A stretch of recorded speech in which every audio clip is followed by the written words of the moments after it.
Final Fantasy Adventure is a curious case. It's known as Seiken Densetsu Final Fantasy Gaiden in Japan, and unlike a similarly named game, Final Fantasy Legend, it was originally intended to be part of the Final Fantasy universe, or at least it includes a few elements from Final Fantasy, such as chocobos. Final Fantasy Legend, on the other hand, has nothing to do with Final Fantasy. It's really the first game in the Saga series and was only given the Final Fantasy moniker in the West as an attempt to capitalize on FF's growing popularity after the Western releases of Final Fantasies 1 and 4, which was originally called Final Fantasy 2 in the West. It's all a bit confusing, but hey, that's how it was in the early years of JRPGs. The genre has come a long way since then in terms of how many games get Western releases and the quality of their translations. Alright, back to Final Fantasy Adventure. Although it was developed as a Final Fantasy side story of sorts, it actually has very little in common with Final Fantasy and is the first game in its own series, the Mana series. It was followed by Secret of Mana and Trials of Mana, both of which I've already covered in JRPG Quickies, and several more sequels which I haven't. It was released for the Game Boy in 1991 and later got a remake for Game Boy Advance called Sword of Mana, but I'll only be talking about the original version here. Final Fantasy Adventure is a rather short action RPG, but I can nonetheless see why many consider it a classic. Although I made a video on Secret of Mana a while back, I actually played this title first, as I prefer to play each new game series in order of release whenever feasible.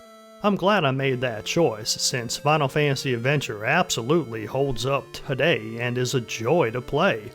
In all, Final Fantasy Adventure is quite similar to its more well-known sequel, with the biggest difference, aside from its more basic visuals and music, being the way the weapon charge mechanic works. Here, the charge bar takes a much longer time to charge, so it's essentially useless for a good half of the game or more, at least the way I played.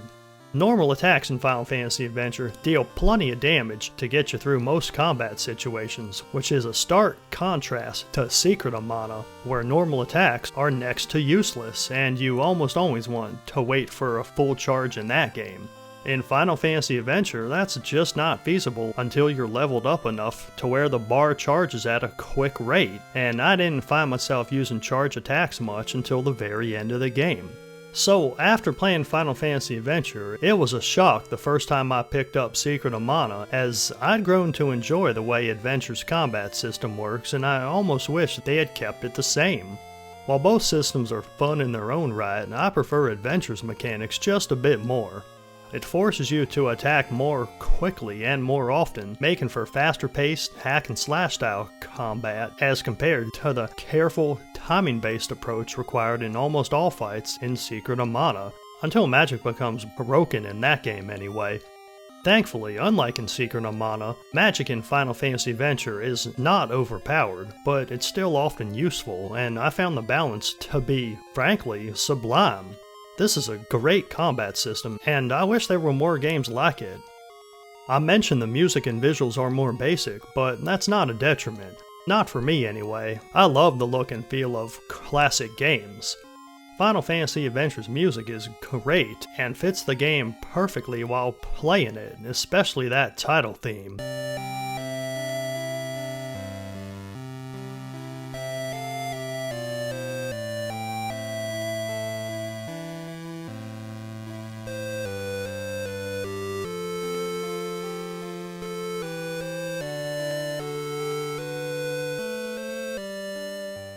I'll admit some of the music is forgettable, but all in all, it's one of my favorite soundtracks for the Game Boy. The sound effects and visuals, on the other hand, feel more dated, but unlike some games from the early Game Boy era, it's still very playable today, and I wouldn't hesitate to recommend it.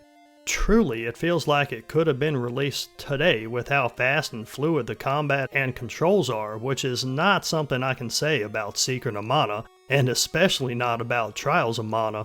That game is like wading hip deep through the bayou, while Final Fantasy Adventure is like driving a Tesla Roadster. It's so strange, considering Final Fantasy Adventure came out years before Trials of Mana, and for much less powerful hardware. Beyond that, there's not much more to say. Final Fantasy Adventure is a simple game that delivers a lot of fun, yet never feels too easy or too hard. It's the perfect Game Boy game, and one I wish I'd played all the way back in my early days of lugging my Game Boy around everywhere I went.